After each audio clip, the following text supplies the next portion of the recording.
Hi, good evening, everybody. I want to make a second video on the subject of what we talked about earlier. It was in Neturei Karta going and protesting together with the Palestinians. And again, something I wouldn't do, and I would not recommend anybody do. But just like have to be malamet zchus, we have to judge favorably any other group that we might disagree with and find some limit zchus. We would do the same for our brothers and sisters who are Reform or conservative, who are modern Orthodox, whatever else, and we think they're making a mistake here or there. The religious Zionism is really the mistake of modern Orthodoxy. Other than that, they're kosher v'yosher. There's not really an issue the way that a lot of people think with the secular studies. It's just it's depends on who you are and where you are and where you're coming from. But anyway, and some do and some don't. Everyone has their own thing. But that's part of the message that I want to bring out here, is that if we're living in a pluralistic society, and I'm meaning a pluralistic Jewish society, it's worthwhile for us to understand our brothers and sisters that we disagree with. And I see that often when it comes to the issue of Zionism, there is a selective tolerance, meaning they'll tolerate in a pluralistic sense the Reform, the conservative, the Reconstructionist, even the humanists. They don't even believe in God, right? But somehow Neturei Karta, they're chutz l'machana, meaning they're open-minded for everybody except the Neturei Karta. And I don't agree with the Neturei Karta, but I want to explain why we should see them no different than any of the other groups that we disagree with. And certainly we have more in common with them. Ultra-Orthodox Jews have more in common with them than we do to the Reform or the conservative. Obviously we disagree on certain things, and the Reform and conservative, they're Reform, they're heretics. The conservative, some are and some aren't, right? The Neturei Karta, they're not heretics, right? They have a different view, political view, and so forth. And so they're saying, but Satmar Rav didn't hold like it was against this thing.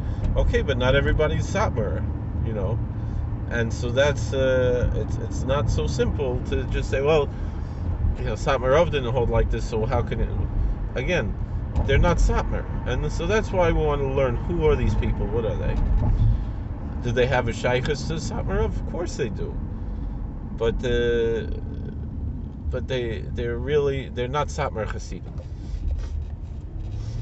So let's look into this a little bit.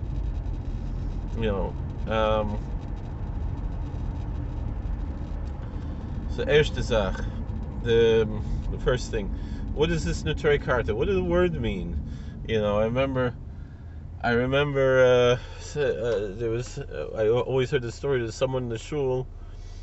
They said, "Oh, Rebbe Zugmir, what's this? I met in Neturei Karta.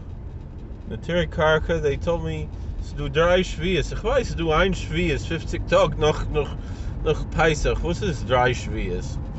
Meaning, I know there are 3 oaths, but the word oath also is like Shavuot. It's like the holiday of Pentecost. It's what? There's 3 holidays of Pentecost. I know there's only one. That's the.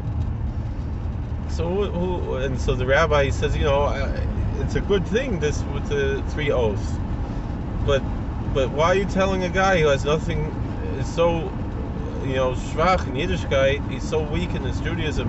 This is what you got to tell him about. Teach him about Taras Mishpocha, about Shmir Shabbos, about Kashrus, about putting on tefillin every day. You're going to tell him about the 3 oaths. Is he ready for that?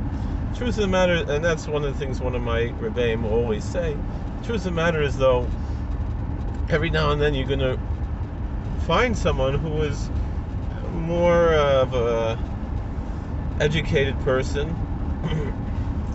and they're Jewish and they're turned off from Judaism because the assumption is that everything with Judaism is Zionism, and they don't like Zionism. There are people like that, and they become Balei Tshuva when they learn that you can be you can be a good Jew without Zionism, maybe a better Jew without Zionism. So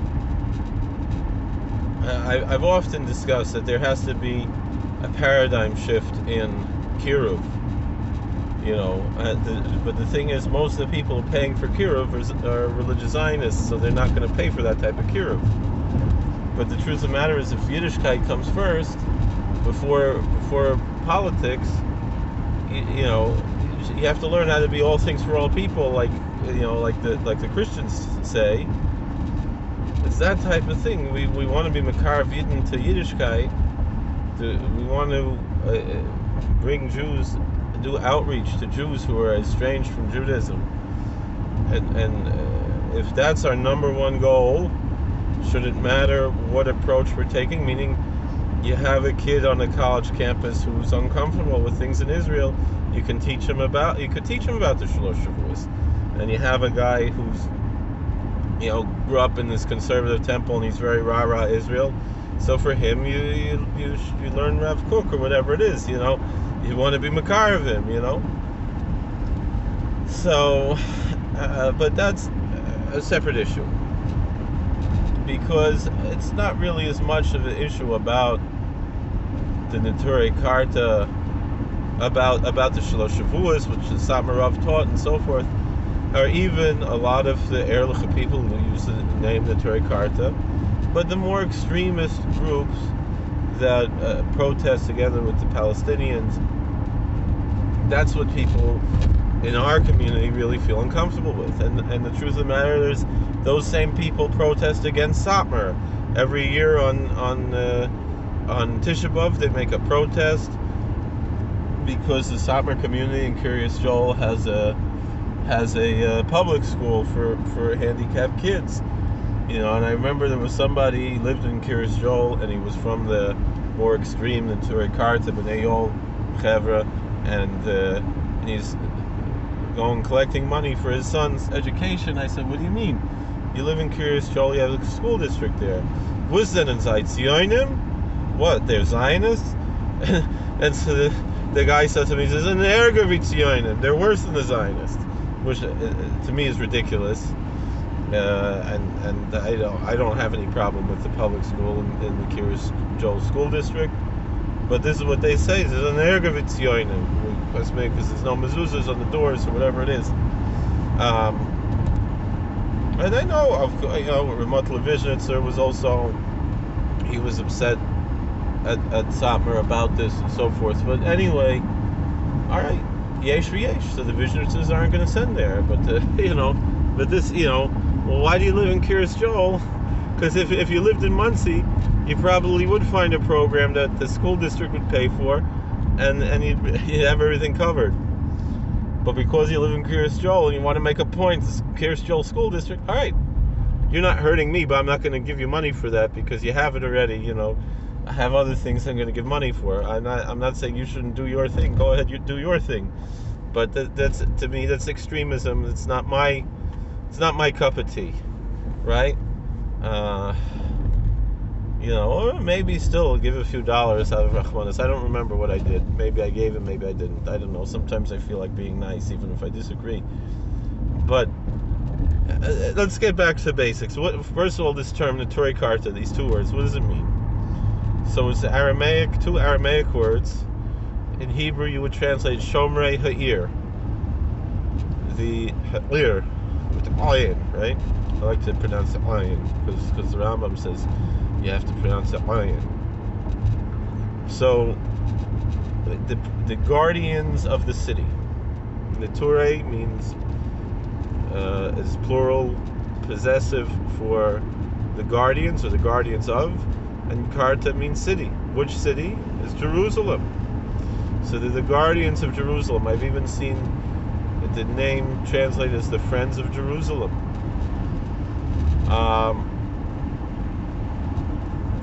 So that's who they are. This is the Neturei Karta. The guardians of Jerusalem. Where does that term come from. It's a medrash, a midrash. It's a homiletic text where there was some soldiers, and they asked them, "Who are you?" They said, "We're the Neturei Karta. We're the guardians of the city." And then the Talmidei Chachamim, the pious scholars, said, "No, you're the Neturei Karta. I think that you're the destroyers of the city." Destroyer. But we the Talmidei Chachamim are the Neturei Karta. We are the guardians of the city, the pious scholars who study Torah. That's who protects the city. So that's where the term comes from. And again, so that's where you have that they're the friends of Jerusalem. They're the guardians of the city, the guardians of Jerusalem. And they identify very much with Jerusalem, meaning the old Yishuv. They dress often in the classical Jerusalem garb. A lot of the people who identify with the Neturei Karta, and you have two factions. You have mostly in the Holy Land, they would be non-Hasidic. They would be the students of the Vilna Gaon. The way they dress, you would think they look like Hasidim, but they're not Hasidim. They daven Nusach Ashkenaz, Nusach Hagra. So yes, they wear shtreimel on Shabbos and the flat hat like the Satmar wear during the week, but they are Jerusalemites, the classical Jerusalemite, Lithuanian, non-Hasidic, anti-Hasidic, really essentially, the Misnagdim, the students of the Vilna Gaon in Jerusalem.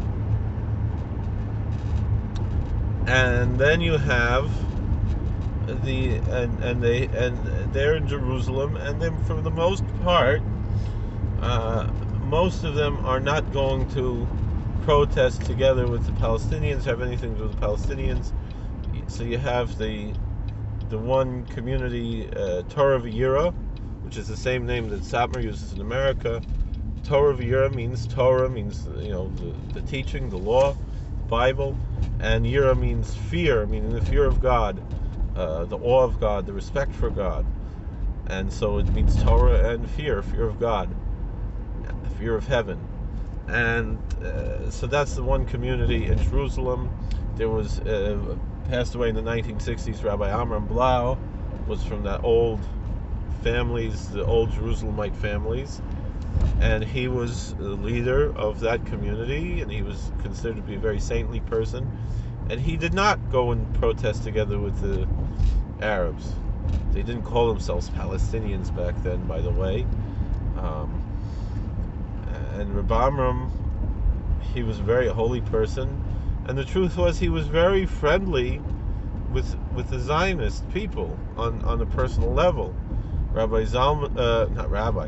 President Zalman Shazar was the one of the presidents of the state of Israel. President in Israel is kind of like a British monarch. It's a figurehead position, but it's an elected position, democratically elected position, but it doesn't have any power. It's just a figurehead. And they say Nasi, which could mean president or prince, really would be a term. So there was Zalman Shazar was the Nasi of Medinat Yisrael. He was the president of the state of Israel, and he was actually from a Lubavitcher ancestry, from a Hasidic ancestry, but he came from Lithuania, and he would often brag about how he could remain a Chabad Chosid while not really being observant and eating pork or whatever, but still be a Lubavitcher, a Chabad Chosid. But on Rosh Hashanah Yom Kippur, he didn't daven with Chabad, he davened with the Litvakas, he davened with the Misnagdim, he davened with the Neturei Karta, with Rabbi Amram Blau, and he davened there every year for Rosh Hashanah Yom Kippur, and he was welcome there. And when he became the president, the disciples there of Rabbi Blau, they asked him, could we let this Mr. Shazar, Professor Shazar, whatever, President Shazar, we can let him still pray with us? And so Rabbi Amram said, he's like any other Jew. he can still pray with us. The only thing is, any honor that we did not show him before he was the president of the state of Israel, we should not show him any new honor because of this position as the president of the state of Israel. But we love him like any other Jew, and that was how Reb Amram was. And like I said, the leader in the Neturei Karta, he was a welcoming and loving person who all kinds of mentally ill people would stay at his home and so forth, and he had open arms for every Jew. Didn't matter how religious you were, whatever. He loved you, but he had his ideology. When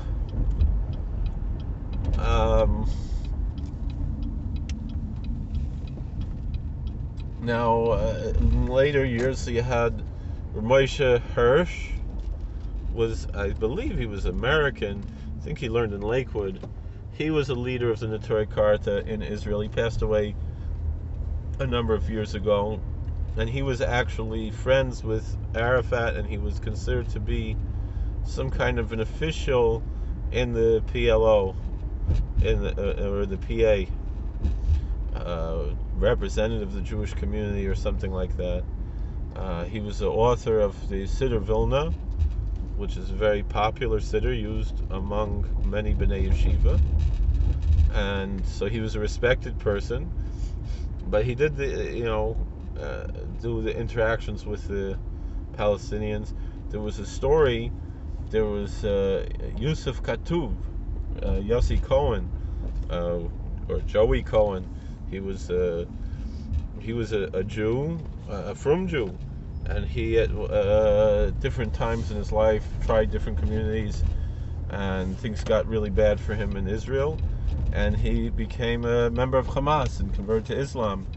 And his wife and children, I think, wanted to escape, so Yad La'achim sent Reb Moshe Hirsch to go talk to him, and he had some not too nice things to say to Reb Moshe, and this is how this interesting story there. He wound up coming back to America, Yossi, and he I think he wound up he went to prison or something. And then you have the but you see there that Yad La'achim, a very mainstream Jewish organization, they had no problems working with Rabbi Hirsch with that issue.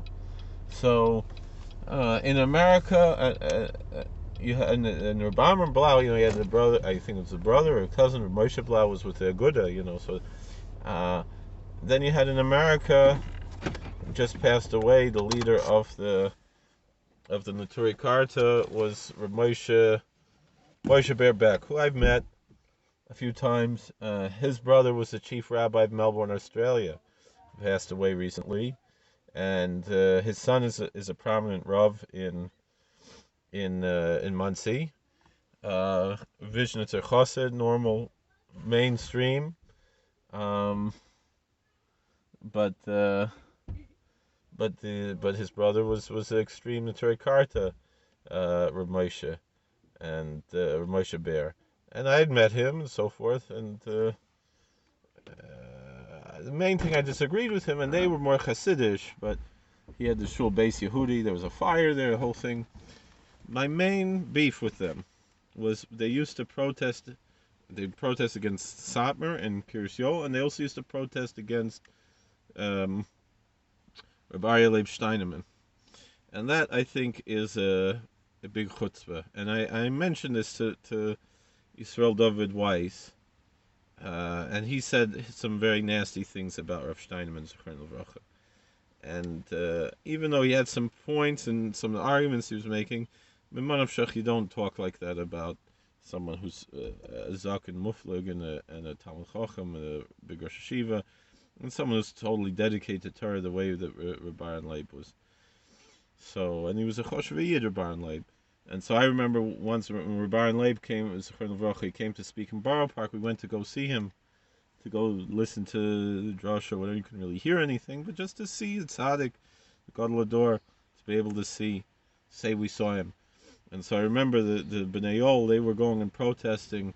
They said, "You're going to listen, and I'm going to go protest." That's what they said.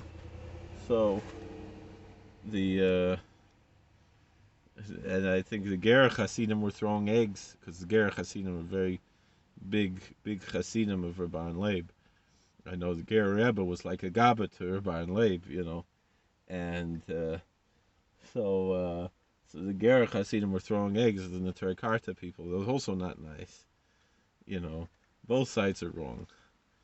Um, so these are the types of things to discuss here. This is so. Again, for me personally, I wouldn't go and protest with Palestinians. When it came to when the Neturei Karta was very controversial, they went to Iran. I think that is a valuable thing. They said, oh, they were doing a Holocaust denial. No, there wasn't Holocaust denial. That was they went to the conference and was discussing the Holocaust, and there were Holocaust deniers there, but they you can read what Rasul David Weiss spoke there. He was talking about the Holocaust, how it happened, how his family were Holocaust victims, and so forth. So to say that that didn't happen, he went right in their face of all the Holocaust deniers. Says, no, it did happen. The only thing is, that doesn't justify to do the Zionism, but the Holocaust definitely happened. So that, I think, was a brave thing. And not only that, but the difference is Iran is a legitimate country. I mean, now it's gotten more and more terroristic, but at that point, particularly in those years, there was some normalization going on, trying to work with them. Now they've gotten a little bit more extreme. But at a certain point, there was what to talk to them about, and you could work with them, and I thought at the time, as opposed to the Palestinians, and there's no such thing as a Palestinian state or anything. It's just something they made up in the 1960s. The Arabs, the Jordanian Egyptian Arabs, who came to work for the Zionists in Israel because the Jews were too lazy to do their own work. They decided they're going to call themselves Palestinians because the Soviet Union is paying them for that, to stir up trouble and spread communism. That's really the history behind the whole thing, behind Arafat. Arafat wasn't a religious guy, even he wore a kafia, whatever. They said he didn't know how to make salat. I spoke to people who knew he didn't know how to pray, Now the truth is, most Muslims, if you go to Juma and you listen to the muezzin, they're moitzi you. You don't have to. It's like the Chazoras Hashatz for the people who don't know how to daven. But still, if you pray and I understand the Muslim prayers are not that difficult. The only things you have to know it by heart. Like by us, we read from a siddur. They're not allowed to read it. They have to memorize it. But you say Amin, and that's it, and you yotze, So, as far as I know, maybe I'm wrong. I don't know, but they took a lot of things from us. Even at the end, they go, Oisa Shalom B'Moimov, peace to the left, peace to the right, and peace for all the children of Abraham and everything. They pray for us, the Muslims. Every one of their prayers, they're praying for us too. People don't know that. And that's what I'm saying, that these terrorists, they're not Muslims. It's not, and then the Hamas, right? They're like more religious, but they're really also not, as opposed to like Ahmadinejad was like he was a Shiite. That's different than a Sufi, but still like he is a real religious guy, So these types of things, as opposed to like Saddam Hussein also didn't know how to pray, didn't know. So that's the issue. And the truth is, like the Jews in Iran, they got more religious after the